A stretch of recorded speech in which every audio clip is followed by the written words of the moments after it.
Hi అండి. అందరికీ good morning. అందరూ ఎలా ఉన్నారు? నేను కూడా బాగున్నాను. అలాగే మీరందరూ బాగోవాలని, అందులో నేను కూడా ఉండాలని మనస్ఫూర్తిగా అయితే కోరుకుంటున్నానండి. ఈరోజు వీడియో వచ్చేసి మిల్ మేకర్ మసాలా కర్రీ అండి. మసాలా అంటే ఎక్కువేమి ఉండదు, లైట్గానే ఉంటుందండి.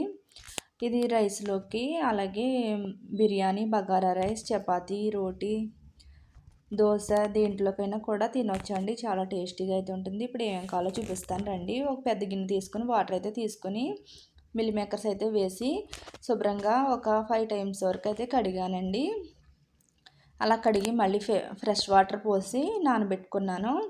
ఇట్లా గట్టిగా ఒత్తేసి నానిన తర్వాత సెపరేట్గా అయితే తీసేసుకోవాలండి, వాటర్ లేకుండా. నేను మామూలు చల్ల వాటర్లోనే నానబెట్టేసానండి, హాట్ వాటర్ ఏం వేయలేదు. ఇప్పుడు మిక్సింగ్ జార్ తీసుకుని మసాలా అయితే పట్టుకుందామండి. ఫస్ట్ అయితే అల్లం తీసుకున్నాను, పొట్టు తీయకుండా వెల్లుల్లి అండి, ఒక స్పూన్ వరకు ధనియాలు, కొంచెం గసగసాలండి, తర్వాత కొంచెం జీడిపప్పు కూడా తీసుకున్నాను, చెక్క, లవంగా, ఇలాచీ అండి. ఇవన్నీ తీసేసుకొని కొన్ని వాటర్ అయితే పోసుకొని మిక్సీ అయితే పట్టేసుకోవాలి. చూసారు కదా, పేస్ట్ అయితే రెడీ అయిపోయింది. నేను ఇది సగం మాత్రమే కర్రీలో అయితే యూజ్ చేశానండి. చూసారు కదా, కొంచెం పలసగానే పట్టుకున్నాను.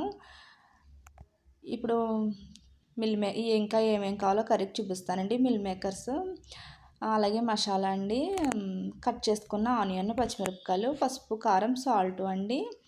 ఇప్పుడు కర్రీ అయితే స్టార్ట్ చేసేసుకుందామండి. ఆల్రెడీ మీకు మసాలా, మిల్ మేకర్స్ చూపించేసాను కదా. ఇప్పుడు స్టవ్ మీద కడాయి పెట్టుకుని ఆయిల్ వేడి చేసుకున్న తర్వాత ఫస్ట్ మేమైతే మిల్ మేకర్స్ అయితే బాగా వేయించుకుంటామండి.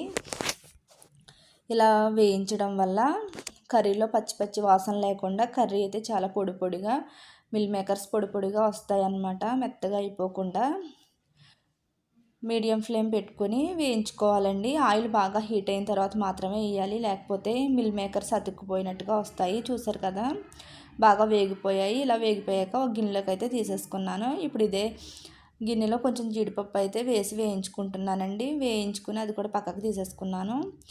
ఇప్పుడు అదే ఆయిల్లో కొంచెం ఆయిల్ వేసుకుని ఆనియన్, అలాగే పచ్చిమిరపకాయలు వేసేసి బాగా వేయించానండి. కలర్ వచ్చే వరకు వేగిన తర్వాత ఇప్పుడు మసాలా పేస్ట్ అయితే వేసేసుకున్నాను. మసాలా పేస్ట్ బాగా కలుపుకొని మూత పెట్టి అయితే వేయించుకోవాలండి.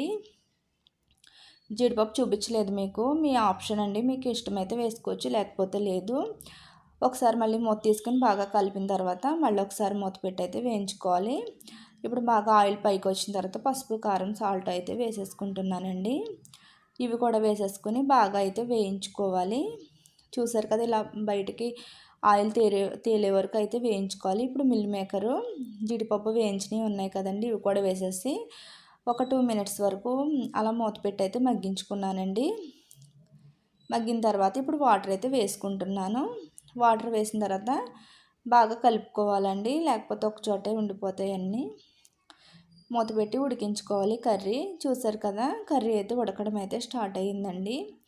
మీరు ఎప్పుడు ఇలా ట్రై చేయకపోతే ఒకసారి అయితే ట్రై చేయండి. మటన్, చికెన్ అందుకంటే కూడా టేస్ట్ అయితే చాలా బాగుంటుందండి. మీరు ఒకసారి ట్రై చేస్తేనే తెలుస్తుంది.